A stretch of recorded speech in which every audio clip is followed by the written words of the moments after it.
In 1977, a 6-year-old girl went missing in Ireland, and the case remains unsolved. But different family members eventually adopted different theories that led to pain and estrangement. I'm Charlie, and welcome to Crime Lines.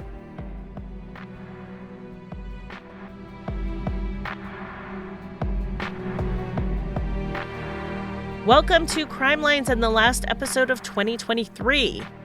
I am regularly asked in various Q&A formats what unsolved case I would like to see solved, and my answers have always fallen into two categories.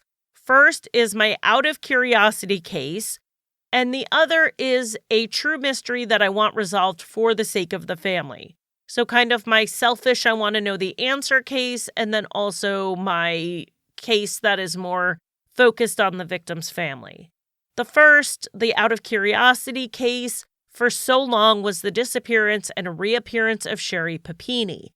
As we know, that case has been resolved this year. Now, my true mystery case has been the disappearance of 6-year-old Mary Boyle.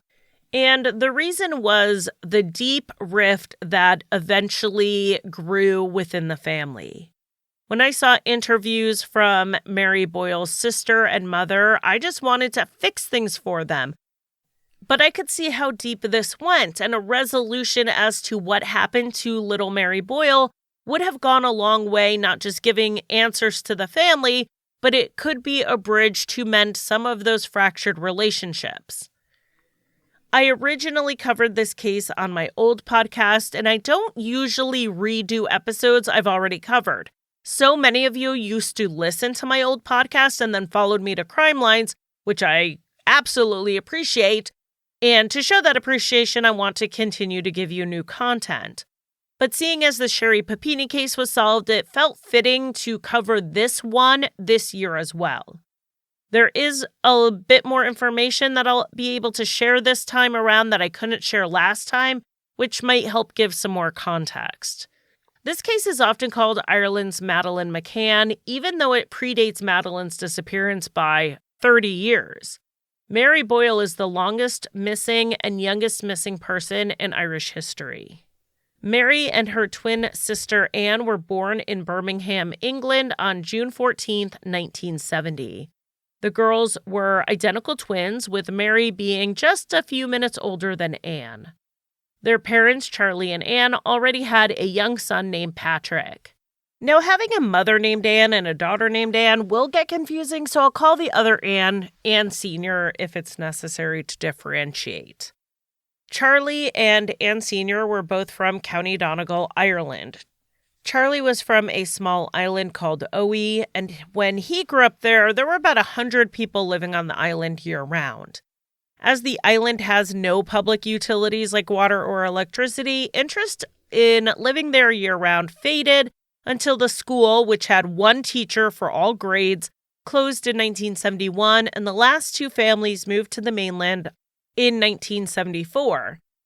It's now just a summer destination with some people staying there, but other people just going for a day or two, like rock climbers and kayakers. The permanent population is currently 0. Anne Gallagher had grown up in Cashellard, which is about 8 kilometers outside of Ballyshannon. Cashellard is a rural area, and the Gallagher family home where Anne grew up was remote. There was only one other house nearby, and it was not visible from the property at all. Both Charlie and Anne had moved to Birmingham as young adults looking for work, and that's where they met in a pub where a lot of Irish immigrants mingled.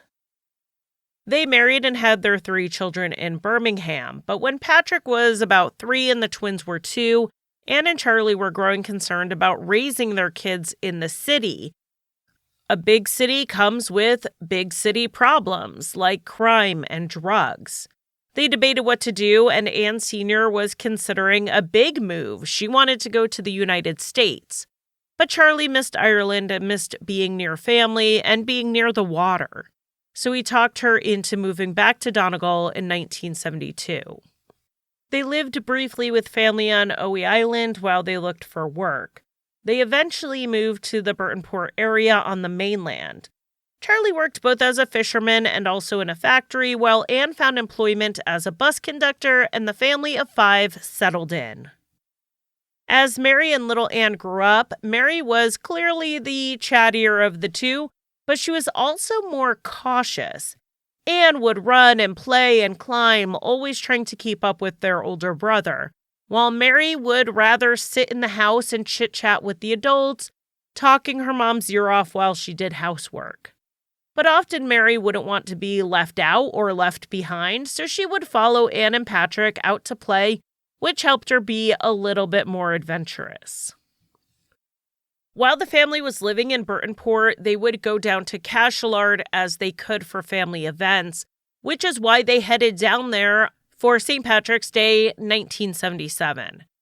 Back in 1966, Anne Sr.'s brother had died in a tractor accident, and they were doing a memorial mass for him, so all the family was gathering. The day before they were supposed to leave, though, little Anne got sick, so they were considering just canceling the trip. It was an hour-and-a-half drive, and that would not be fun with a sick 6-year-old. But when the family woke up on St. Patrick's Day, Anne was feeling better enough to go ahead and make the trip. They planned to be down there in time for the mass, spend the night with the grandparents, and then drive home the next day. Everything went normally on the 17th, and then on March 18th, the family was just enjoying the day together. In the early afternoon, they had a family dinner, and then Anne Sr.'s brother, Uncle Jerry, went out to do some outside chores while the women stayed inside to clean up. Charlie and his father-in-law sat to talk while the kids ran outside to play. There are a few various accounts of what exactly happened that day, but we can chalk them up largely to normal memory issues and perspective. A lot happened in a short amount of time. But best as we can tell, here's what happened. Little Anne asked Mary if she wanted to go outside and play with their brother and their 2 cousins, but Mary said she was going to stay inside and help with the cleanup. Like I said, that was pretty normal for the two. Anne loved to run and play, while Mary liked spending time with the adults and talk while she helped with chores. At one point, Mary went over to Anne Sr. to give her a kiss and said that was to make up for not kissing her earlier in the day. She then ran off, heading outside. Around 4:20 in the afternoon, Anne Sr.'s father said something like, "Are the kids okay?" Reportedly, he was a little bit of a worrywart in that way. That prompted Anne Sr. to go ahead and take a peek outside to check on them. She could see Anne, Patrick, and their 2 cousins playing in the trees in the yard, but she didn't see Mary. Jerry was also out front, fixing the stone wall, and she asked him if he saw Mary. He must not have heard her because he did not respond. Anne then called out to the children asking where Mary was, and one of the kids told her that they hadn't seen Mary since dinner, which had wrapped up about 40 to 50 minutes before. Though Anne Sr. assumed Mary had gone out to play with them, it seems like she hadn't. Anne Sr. started to worry, but Charlie told her to calm down. Surely Mary was just somewhere else and she'd be found quickly. But Anne Sr. said she just had a bad feeling that something had happened, and her first thought was to check the well to see if Mary had maybe fallen in. But she wasn't found there. Anne Sr. just kept yelling at Mary's name, but she never responded. Anne then told everyone that Mary was missing, and so the family spread out to start searching, walking around the property, yelling for her. It was about 10 minutes after Anne had first checked the yard for Mary that her brother Jerry realized that everyone was looking for her. Without saying a word to anyone, he took off towards the neighbor's house, the Macaulays, and he didn't tell the family why he went in that direction until he got back. Jerry said that after dinner, he was outside fixing something, and he was getting ready to head to the neighbors to return a ladder that he had borrowed. It was around 3:30, and Mary decided to tag along. She was chattering away as they walked along the lane between the properties, and she was munching on a bag of chips as she went. The route they went was not on a road for cars, but rather a footpath that the families used when going back and forth between properties. The walk can take as few as 5 minutes, but if we figure that the ground was wet with puddles in the way, and you figure Jerry had a 6-year-old with them, and he was carrying a cumbersome ladder, we can imagine that it may have taken more like 10 minutes. There were some short stone walls as well as wet areas along the path that Mary had to maneuver through, which wasn't really her favorite thing in the world. She wasn't the climbing adventurous one.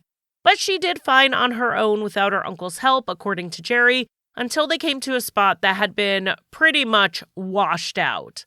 The puddle in that spot was pretty deep, about 15 centimeters, and there was not a lot of room to go around it. And Mary's little legs couldn't exactly step over it. Even though Mary was in her rain boots, she hesitated to go through the water. According to Jerry, they were only a short distance from the Macaulays, about 60 yards, but Mary just would not go past that puddle. Since she didn't want to keep going, the only other option was to turn back and go to her grandparents' house. The house wasn't visible from where they were on the path, and the way back was wet and rocky, but she had handled it just fine on the way there. It would be hard to get lost since Mary just had to stay on the path and it would lead her right back to her grandparents. So Jerry said he decided to just let her go back on her own while he returned the ladder. Jerry stayed at the Macaulay's home for about 20 minutes visiting with them before he turned back. He walked along that same path and said he didn't see Mary along it and assumed she had made it back to the house just fine. So when he got there, he got back to work on the stone wall that he was fixing. He was there for about 10 minutes when he realized everyone was looking for Mary. So when he heard that Mary was missing, he headed back towards the neighbor's house because that's where he had last seen her.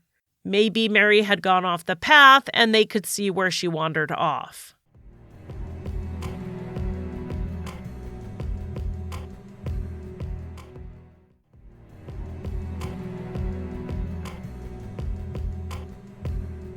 The next thought was that maybe she had made it out to the road and she was walking along that. So they got in the car and drove down looking for her, but didn't find her. As the family was spreading out on the property calling Mary's name, Ann Sr. made it out to a nearby lake where she saw 3 men fishing. She asked if they had seen a little girl, and they said they hadn't. Jerry had already made it to the lake first, yelling for Mary, so they were on the lookout.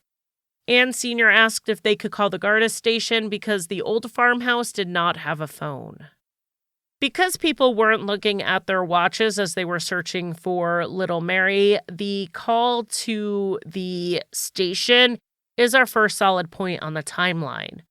By the time the men left the lake and got to a phone where they could call the Ballyshannon station, it was 6:30 p.m. Mary had last been seen by family around 3:30 to 3:45, and based on Jerry's report, he last saw her closer to 4.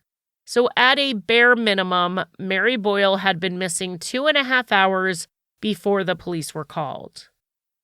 Because of how rural this area was, there was initially no real concern that Mary had been abducted, which is why the family just kept searching on their own for so long before reaching out to the police.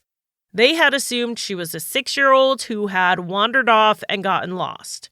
It was a matter of yelling loud enough that she could hear their voices and finding her before she accidentally injured herself. The 3 men who were fishing turned out to be important witnesses because they were keeping their heads up while they were fishing, including watching and listening for cars, and that's because they weren't exactly supposed to be fishing there and they didn't want to get caught. For a long time, it was reported that they didn't see anything, but in 2016, one of them said that they had actually seen a red Volkswagen Beetle speeding away about 10 minutes before Jerry first got to the lake looking for Mary. It's hard to figure out how this sighting of a car really fits in. If this car was relevant to the case and the call to the police happened around 6:30, Let's say Jerry and Ann made it to the lake around 6 to ask them to call. That means Mary was still in the area for nearly 2 hours after she was last seen before someone sped off with her. Now, we do know the family used a car to look for Mary along the road, and while it wasn't a VW, it was red. But they certainly weren't speeding down the road, quite the opposite as they were looking for Mary, so it's unclear what relevance this car has, if any, to the case. When the police arrived at the Gallagher property, this was initially being treated as a lost child, not a kidnapped child. So much so that the police didn't even speak with Ann Sr. initially. She was at the farmhouse, but she was very upset. The other family members just relayed the info they had, and the search began. A helicopter came in early on from the Finner Camp Army Base, and this was incredibly helpful because the rough and rocky terrain made the ground search slow. They were able to cover a lot of space in a short amount of time. This search would eventually grow to involve hundreds of people. There was a festival happening nearby, and when the participants heard that there was a missing child nearby, they came in to help. By one account, there were 500 people, officers and civilians, searching the farmland and bog. There were, however, no real precautions taken to preserve any evidence or seal off the area, which really drives home how big that assumption that Mary had simply gotten lost drove the early investigation. The search was called off that night only when it was simply too dark to safely search. Because of the rugged nature of this area, night searches were just too hazardous, particularly since the searchers were mostly volunteers with no training. By the next morning, the idea that Mary may have been taken off the property was explored, and the search expanded from the area surrounding the farmhouse to miles around Cachalard. Over the following days and weeks, a lot was done to look for Mary, and one of those methods involved little Ann. The bond between twins often fascinates us, and psychologists have run experiments on identical twins to see how linked they are. We know the stories of identical twins who were raised separately but then grew up to marry women with the same name or have the same job and drive the same car. The investigators would attempt to use this for clues into Mary's disappearance. A few days after the disappearance, they walked with young Ann down the lane, and when they got to the approximate spot that Mary turned back, they told Ann they had forgotten something at her grandparents' house. She was asked to head back and get it. Obviously, she was being very closely monitored and supervised during this, and they didn't tell her why they were doing it. She was just a little girl who was already confused by everything going on. But they hoped that by watching Ann head back by herself, she would make similar choices as Mary would have. Maybe she would get distracted by the same thing or make the same detour. At one point along the lane, Ann did seem to get a little disoriented on where she was, but then she quickly got her sense of direction and kept going. She made it back to the farmhouse without any real issues, so this didn't provide any special insight. The investigators also had divers checking all the nearby bodies of water, and they drained the lake nearest to the farmhouse. There was a concern Mary may have fallen into a deep bog hole or a slurry pit as she was clomping around in her rain boots, which were at least a size too big for her. The bogs were searched, with the searchers using sticks to try to find any deep holes, and the slurry pits were checked and nothing was found. Now, that said, we do have to remember this was a quickly thrown together search, and it was not organized enough to say for sure that nothing was missed. When the police were unable to get search dogs from Dublin to Cachalard in a reasonable amount of time, they did use local German Shepherds. Now, German Shepherds are very good at this sort of work, but the training of these local dogs is unknown. Perhaps they were being used with the idea that something was better than nothing. They also did traffic stops and worked with the military to figure out what cars were in the area the best they could. And the reason they were able to do that is because Cashel is near the border of the Republic of Ireland and Northern Ireland.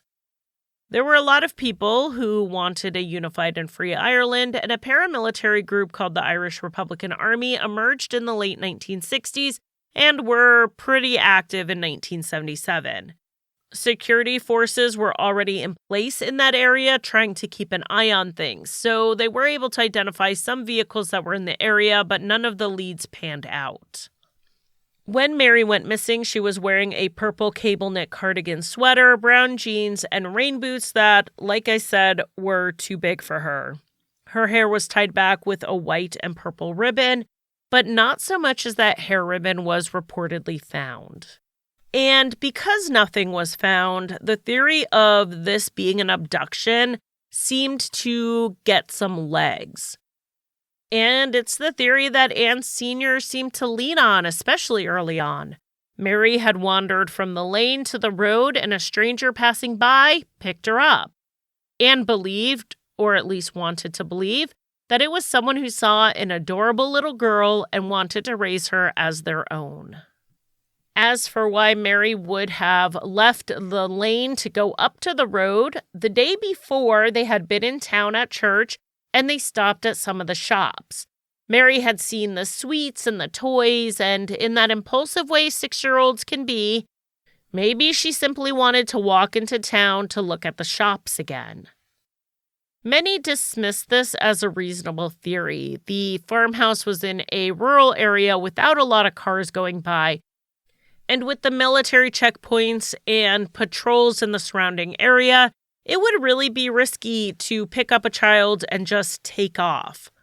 However, because of how long it took to start the search, this really can't be ruled out. And this case brought back to mind the abduction and murder of 10-year-old Bernadette Connolly from 1970. Bernie lived a 45-minute drive away from Cashel in Sligo. One afternoon, her mother sent her on an errand to pick up some groceries for dinner. Bernie left on her bicycle and carried her money in her mother's purse. After she was gone longer than expected, her sister was sent out to see what was taking Bernie so long to get home. Her sister only found the bicycle and her mother's purse thrown off the pathway, and the money for the shop was still in the purse. In a sad mirror of Mary's disappearance, the Connolly family had also lived in Birmingham and moved back home to Ireland because they felt it would be a safer place to raise a family. Also, like with Mary Boyle's case, Bernie was on a quiet countryside road when she disappeared in broad daylight. Really, what were the odds that either of them would come across a kidnapper that day? Bernie's body was found over 3 months later near a bog drain. She was found 15 miles from where her bike was left discarded, making it clear she had been the victim of a child killer. Though persons of interest have been identified, that case also remains unsolved. Child abductions in Ireland are incredibly rare, so the Garda had to wonder if the same person was responsible for both disappearances. It's unclear if it went much further than wondering or if they were able to track the movements of people who were in both locations around the time each girl went missing. The crimes did take place 7 years apart, so it would be really difficult to build out that timeline. Today, in our digital age, so much is recorded and stored for years, but in the 1970s, they couldn't just dig up old cell phone records or credit card receipts to find links.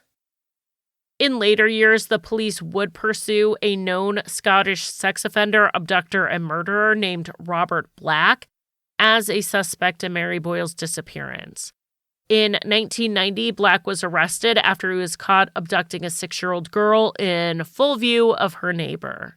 Fortunately, he and his van were found while the girl was still alive, but unfortunately not before he was able to assault her. While Black claimed he was going to let the girl go, the details of the abduction were similar to other unsolved child abductions and murders. After a thorough investigation, Black was eventually convicted of 4 murders of girls ages 5 to 11, the same age range of both Mary Boyle and Bernadette Connolly. The earliest known murder was 1981, though he had arrests for sex crimes from the early 1960s. It seems unlikely he was a sexual predator for 20 years before he escalated to murder, and there is suspicion he had other murder victims from before 1981. At the time Bernie was killed, Robert Black was not known to be in Ireland. He was living in London in the early 70s. But then in the mid-1970s, he bought a white Fiat van in order to become a long-distance delivery driver. He would take his van all over the UK, including going across to Northern Ireland by ferry. In 1977, when Mary disappeared, Black was very likely in Northern Ireland. From Cashel to the border crossing is just about 15 minutes or less. The investigation, however, was only able to say that it was possible Black was in the area, but there was never any solid evidence he crossed from Northern Ireland into the Republic of Ireland. However, if he was driving down a rural road in Cashel that day, he definitely would not have hesitated to pick up a young girl from the side of the road. That was literally his MO. And thanks to his job and his van, he would have easily been able to get away with a victim and take her quite far from home. But with the security at the border, would he have risked it? If Robert Black was involved, which I think it's unlikely he was, but if he was, he took that secret with him when he died of a heart attack in prison in 2016. Like with so many long-running unsolved cases, Mary Boyle's disappearance got a lot of coverage at first, and then it would eventually become the usual anniversary media coverage or a brief retrospective. But in 2013, the Sunday World did a big story on the case, and some new information came out from it. Most of it was actually old information, but it was different information than had been reported on.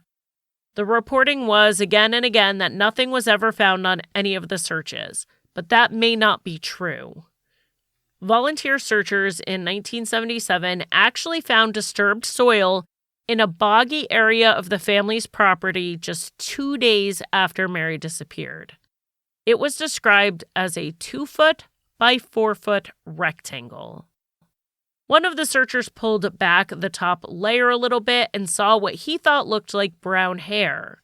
So they stopped what they were doing, marked the spot, and went to the mobile unit being used by the Garda as search headquarters and reported it.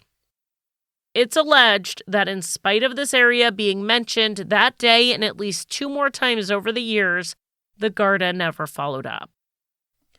So the Sunday World, with the family's support, brought in a company called Scantech in late March 2013. They did a geophysical search of the ground. And even 36 years later, they found irregularities in that area, so the information was passed on to the authorities. The Garda came in to search the area, though they were met with criticism for how they handled it. Because of the age of the case, Mary's small size, and the belief that any grave would likely have been shallow, a careful excavation would have to be done, like an archaeological dig. But instead, 2 officers spent the day digging and turning over a 1/4 acre of land using a machine digger. It's been equated to using a tornado to blow out a match. The criticism was that rather than investigate, they destroyed potential evidence. The case was back in the news a year later when in 2014 an arrest was made. Anne Sr. knew it was coming, having been informed of it, but Mary's twin Anne told the media she had not been informed in advance and she was blindsided. The man arrested was not the man Anne Jr. believes was involved, but we'll get to her theory later. The man arrested has come forward to do interviews and named himself, so I'll go ahead and name him here. His name is Brian McMahon. He was 63 at the time and was serving time for indecent assault on 2 boys. This conviction came from accusations against him from his teen years, so some 40 years prior. When Mary went missing, Brian had been a soldier stationed at Ballyshannon, the same installment that sent out the search helicopter. According to Ann Sr., the family actually knew Brian McMahon because he had grown up in the area and was a foster child. As to why he was arrested in 2014, the police attributed this to unspecified new evidence. It does not appear he was ever on their radar at the time of Mary's disappearance. He has denied all involvement and was released the next day with no charges filed. They were only able to detain him for 24 hours for questioning, so whatever this new evidence was not enough to charge him.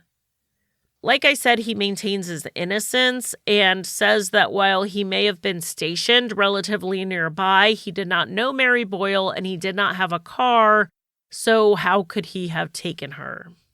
And it seems that happens with all persons of interest or suspects in this case. We can put some facts together to half convince ourselves they did it, but then at some point we come to a block, a point where we have to ask, but how? Mary's twin sister, Anne, believes that a lot of those questions could be answered if they held an inquest. Her desire for an inquest has a lot of public support from people, from politicians, and from Mary and Anne's cousin, Irish country singer Margot O'Donnell. The one person who does not back this push for an inquest is her mother, Anne. Anne Sr. does not want an inquest to be held because inquests are for dead people. She does not want to concede that Mary is dead. Charlie Boyle died in 2005, and Anne Sr. said he didn't want an inquest and she does not want one. Inquests in the cases of missing people are only held at the family's request, and Anne Sr. is the next of kin, so she would be the one who would have to make the request.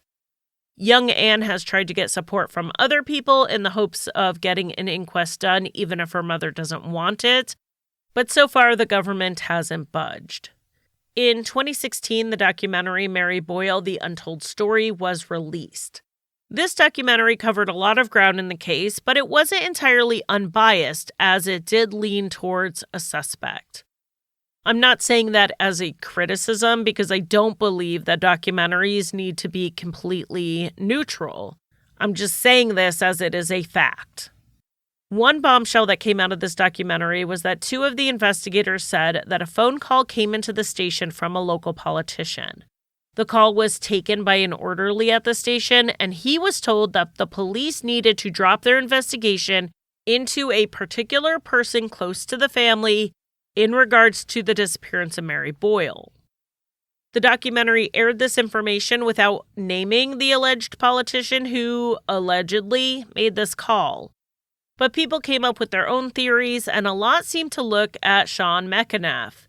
He died in 2017 and isn't here to defend himself, but in 2016, after the airing of the documentary, his attorneys issued a brief statement denying that he was the one who made the call. In fact, the first he heard of the call was while watching the documentary. Now, as far as who the person the caller was trying to protect, that person had not been named until recently. And that's because Ireland has extremely strict defamation laws, and it's not actually that hard to win. The criteria is similar between Ireland and the US. The statement has to be false, and it has to damage the reputation of the person it's referring to.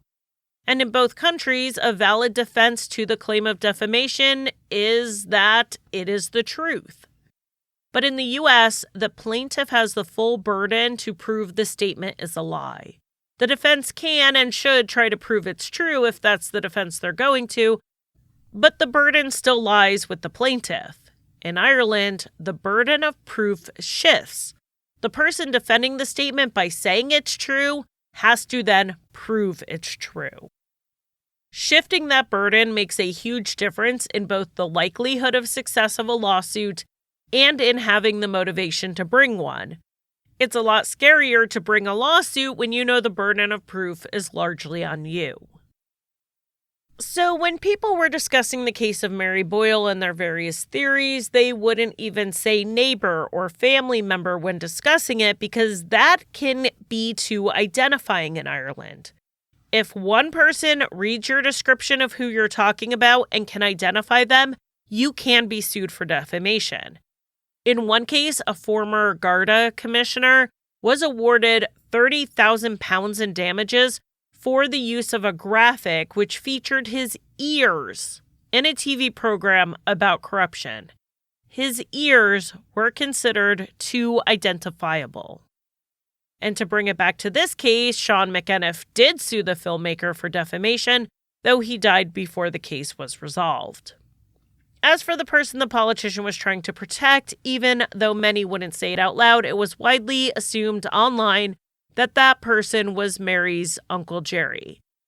For starters, he was the last one to see her alive that day, and at the time the accusation about the phone call was aired, the other men on the property, Mary's grandfather and Mary's father, had already died.